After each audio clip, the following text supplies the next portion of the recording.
Alright, we got that first slab off the mill.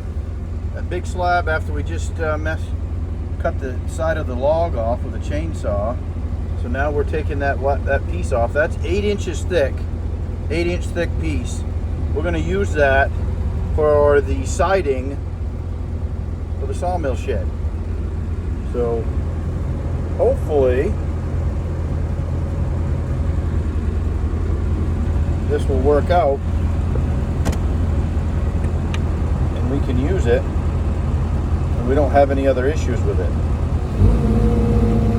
See if we can get it down out of there without hurting anything with the excavator.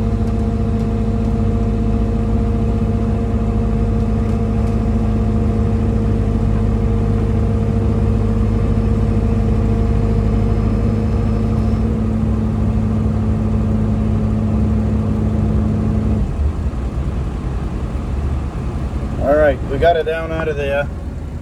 We got it out, but look, we got quite a bit of rod on that end. That's what I was worried about. And we'll have to go check out. Oh boy, I think we got a hornet's nest in there. Let's go take a look. I think we got a hornet's nest in that log. Oh yeah. Oh yeah, we got something coming out of there. And that log, we don't have hornets, those are bees.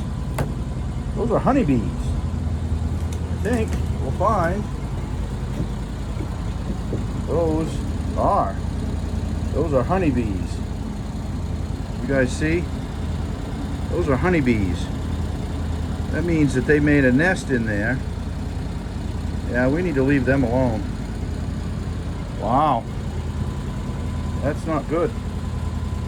Well, amazing what you find when you cut open a log. Honeybees. I guess we're gonna have to scrap that piece of wood too. Boy, we're not doing so well here with these pieces of pine. These big pine are not working as well as we thought. So, on to the next.